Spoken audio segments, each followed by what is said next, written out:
O que provoca os estertores? Como fazer a palpação da parede torácica? Qual a diferença entre um som maciço e um hipersonoro? Nesse terceiro programa da série Entrevista e Exame Físico, veremos os procedimentos propedêuticos, além de vários assuntos importantes ligados ao exame do aparelho respiratório. O exame do aparelho respiratório é realizado seguindo-se os passos propedêuticos de inspeção, palpação, percussão e ausculta. A avaliação é feita com o tórax desnudo, sempre comparando as hemipartes e a parte superior com a inferior. Temos dois tipos de inspeção do tórax: a inspeção estática e a inspeção dinâmica. Na inspeção estática, devemos observar as condições da pele, pelos e sua distribuição. Especial atenção deve ser dada ao formato do tórax. A forma do tórax apresenta variações em relação à idade, sexo e biotipo. A sua avaliação deve ser feita observando-se alterações no diâmetro antero-posterior ou transverso. Também deve-se avaliar o dorso, a partir de uma certa distância, para verificar deformidades da coluna vertebral que determinam o tórax escoliótico ou sifoescoliótico. Existem alguns formatos de tórax que são característicos de certas patologias. O tórax em tonel é aquele em que o diâmetro antero-posterior iguala-se ao transversal. Está relacionado com as doenças pulmonares obstrutivas crônicas, bronquite e enfisema. No tórax infundibuliforme, também conhecido como pectus excavatum, há uma depressão mais ou menos acentuada ao nível do terço inferior do externo. Pode ser congênito ou adquirido. No tórax em peito de pombo ou pectus carinatum, nota-se uma saliência do externo com o formato do peito de um pombo. Está relacionado com a asma. Observar também a presença de abaulamentos, retrações e cicatrizes, bem como qualquer outra lesão localizada no tórax. Na inspeção dinâmica, a examinadora deve observar a dinâmica respiratória. Verifica-se a frequência respiratória, amplitude ou profundidade da respiração, expansão, ritmo e emprego da musculatura acessória para avaliar o padrão respiratório. Para controlar a frequência respiratória, sugerimos simular o controle de pulso ao mesmo tempo em que se visualiza o tórax, para que o paciente não perceba que está sendo observada a sua respiração, o que levaria a alterações. O padrão respiratório normal para o adulto é denominado eupneia e corresponde a movimentos regulares da respiração numa frequência de 16 a 20 movimentos por minuto.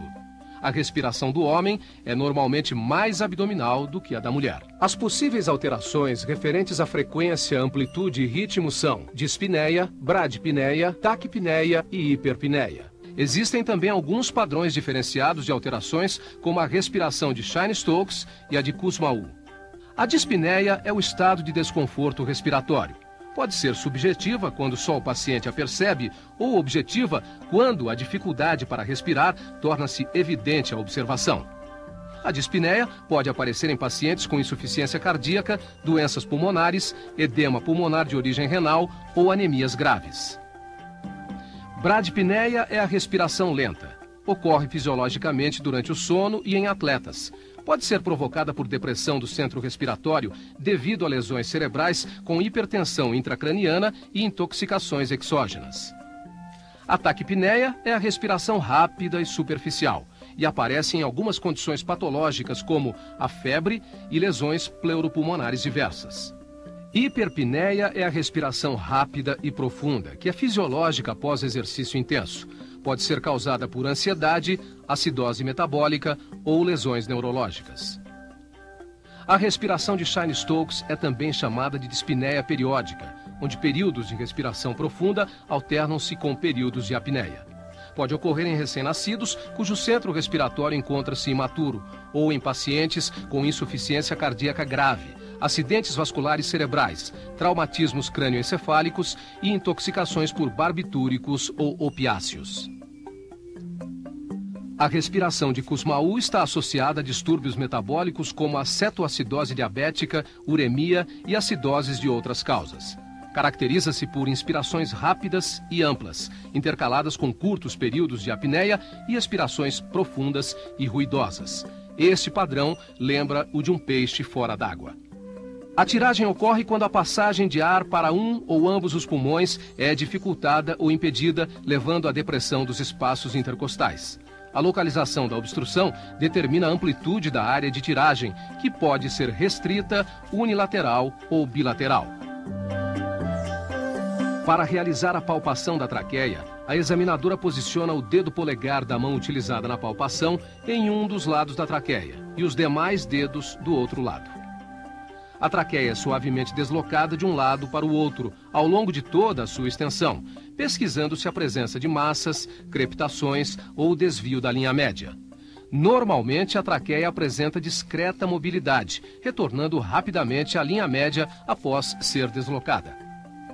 A parede torácica é palpada com as mãos espalmadas, que são posicionadas contra o tórax do paciente. Associada à inspeção, a palpação é essencialmente eficaz na avaliação da simetria e amplitude do aparelho respiratório. Por meio dela, avalia-se também a presença de crepitações, dor, massas, edema e frêmito palpável. Para avaliar a expansibilidade, a examinadora coloca as mãos espalmadas na face posterior do tórax. À medida que o paciente inspira, as mãos da examinadora devem deslocar-se para fora e para cima, simetricamente.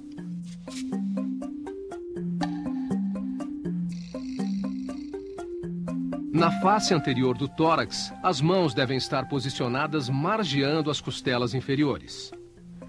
O frêmito tóraco-vocal é provocado pelo movimento do ar através da parede torácica durante a respiração, quando o paciente emite sons.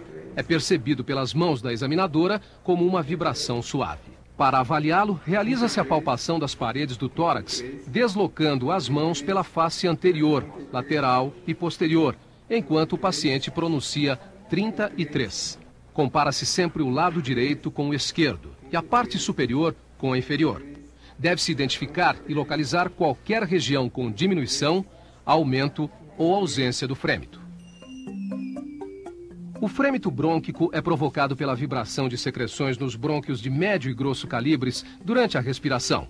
A técnica será a mesma da palpação do frêmito tóraco-vocal, porém, durante a inspiração e a expiração.